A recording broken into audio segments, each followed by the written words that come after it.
Olá pessoal, vamos discutir agora a segunda lei de Newton. Então vamos lá.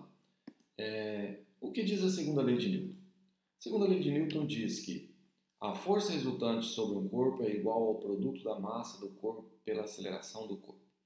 Então Newton, ele não definiu na verdade o que era força. Ele apenas expressou de uma forma matemática como calcular a força resultante sobre um determinado corpo.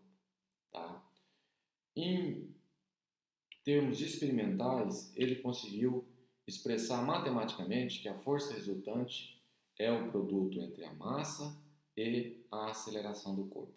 Perceba que nessa situação aqui a gente tem um caráter vetorial para a força e para a aceleração. Isso significa que tanto a força quanto a aceleração, além do valor numérico e de uma unidade que é o módulo, você tem que expressar uma direção e um sentido. Tá? O pessoal costuma usar lá no ensino médio que F igual a MA é física, é má, né? Mas física não é má, física é linda, né? E grande parte do nosso dia a dia está envolvido em física. Tá? Então a força resultante é igual a massa vezes a aceleração, é apenas uma expressão matemática para cálculo da força. Muito antes de Newton, os filósofos, os pesquisadores, os cientistas já tinham uma ideia a respeito de força, que força é um agente capaz de causar alteração no movimento de um corpo, deformação no corpo, né? Então já tinha esse conceito de força. Mas, quantitativamente, foi Newton que expressou a força como sendo o produto entre a massa e a aceleração. A gente vai ver mais à frente que, na verdade, Newton não expressou a segunda lei dessa forma, mas sim em termos de quantidade de movimento, que a gente vai ver nos capítulos à frente. Tá?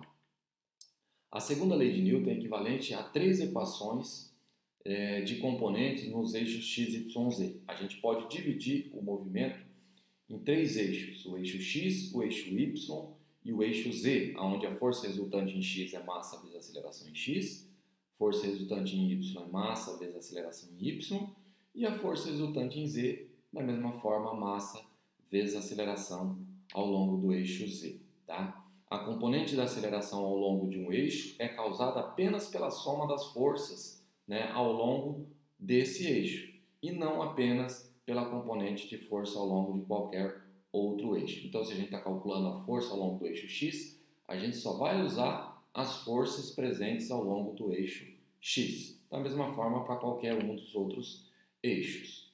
Unidade de medida de força. Naturalmente, em homenagem aí ao Isaac Newton, né? A força aqui, a gente costuma usar esses colchetes aqui quando a gente vai, essas chaves aqui, quando a gente vai usar, calcular quando a gente vai se referir apenas à unidade. Então aqui a gente está se referindo à unidade de força, é massa vezes aceleração. Unidade de massa no Sistema Internacional de Medida é o quilograma, e de aceleração é o metro por segundo ao quadrado. E isso aqui, em homenagem ao Newton, foi chamado de 1 Newton. Então essa é a unidade de medida de força no Sistema Internacional de Medidas. Naturalmente existe outro sistema de medida, né? Como aqui eu falei para vocês, o Sistema Internacional é o Newton, onde a gente usa quilograma e metros por segundo. Aí tem o CGS, né? Centímetro, grama e segundo, onde a força é usada em dina, a massa é usada em gramas e a aceleração em centímetro por segundo ao quadrado. Tá? E ainda o sistema inglês, que usa a força em libra, a massa em slug e a aceleração em pé por segundo ao quadrado. Perceba que essa unidade aqui não é tão comum. Tá? 1 dina é 1 grama vezes centímetros por segundo ao quadrado. E 1 libra é 1 slug vezes pé por segundo ao quadrado. E quanto que vale 1 slug? É 14,5939 kg, é a unidade de massa. E 1 pé, ele vale 0,3048 metros. Então, mais por curiosidade aqui, vocês saberem que existe essas outras unidades que podem estar aparecendo, e a gente tem que saber fazer a conversão, né, de uma para outra, e para isso a gente vai usar esses valores aqui de referência. Tá? Na próxima aula, então, a gente começa a fazer os exercícios de aplicação da segunda lei de Newton. Tá? Vejo vocês então na próxima aula.